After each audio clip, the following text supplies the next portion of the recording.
Rowdy star కదా, ఇక్కడ నుంచి ఫ్యామిలీ స్టార్ గా పేరు వస్తుంది, టైటిల్ కూడా పడుతుంది. మంచి క్యూట్ లవ్ స్టోరీ, మంచి ఫ్యామిలీ స్టోరీ, కావాలని ఇరికిచ్చింది లేదు, వైలెన్స్ మంచి ఫ్యామిలీ స్టోరీ, మంచి కామెడీ సన్నివేశాలు ఉన్నాయి. అలాగే సీనియర్ నటి మన రోహిణి అట్టంగా నుంచి నానమ్మలాగా తాతమ్మలాగా అమ్మలాగా చేస్తుంది. ఆమె పాత్రతో ఆమెతో వచ్చిన ప్రతి సన్నివేశం విజయ్తో మన నానమ్మలు తాతమ్మల అమ్మమ్మలు గుర్తొస్తుంది. వాళ్ళని కోరుకుంటూ మీ అమ్మ అంటాం కదా, ఆ డైలాగ్ కూడా వాళ్ళకి ఇచ్చింది. సో మనకి హ్యాపీగా మన రోజు గుర్తొస్తాయి నానమ్మలతో తాతమ్మతో ఆడుతుంది. అంత అద్భుతంగా ఉంది ఫ్యామిలీ సినిమా.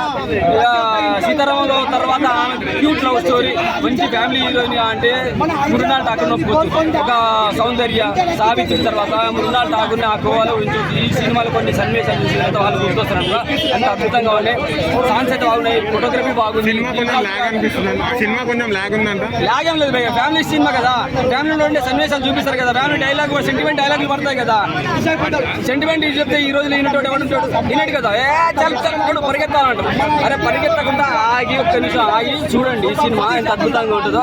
పరిగెత్తి పాలు తాగకైనా నిలబడి నీళ్ళు తాగంటారు కదా, నీళ్లు తాగితే హ్యాపీగా ఉంటుంది. పాలు తాగుతావు ఏమొస్తుంది, అలా ఏమేమో కలుస్తాయి, పౌడర్లు కలుస్తుంది అక్కడ, అలా ఉంటుంది. పరిగెత్తి చూడొద్దు, హ్యాపీగా కూర్చొని సీట్లో కూర్చొని చూడండి. మంచి ఫ్యామిలీ స్టోరీ, బూతులు లేని వైలెన్స్ లేని మంచి ఎండాకాలం హ్యాపీగా చూడొచ్చు. సూపర్ మూవీ పడ్డది. రౌడీ స్టార్ ఫ్యామిలీ స్టార్ అండి విజయ్ దేవరకొండ. హీరోయిన్ చెప్తున్నా సీతారామం తర్వాత అంత అద్భుతమైన క్యారెక్టర్, క్యూట్ లవ్ స్టోరీ. కళ్ళతో చూసి కాదు మనసుతో చూస్తాం. ఆమె కళ్ళల్లో కనిపించే భావాలు, ఆ ప్రేమ సన్నివేశాలు మనసుతో చూస్తాం. హ్యాపీగా మైండ్ లో కూర్చుంటాయి. హ్యాపీగా లైఫ్ లాంగ్ గుర్తుండిపోయే సన్నివేశాల్లో ఆమెకు సీతారామం తర్వాత ఫ్యామిలీ స్టార్ అనేది విజయ్ దేవరకొండ హిట్ కొట్టిండా, ఖచ్చితంగా హిట్ కొట్టిండా. ఎండాకాలం మాసి హీరో క్లాస్ హిట్ కొట్టిండు విజయ్ దేవరకొండ ఫ్యామిలీ స్టార్.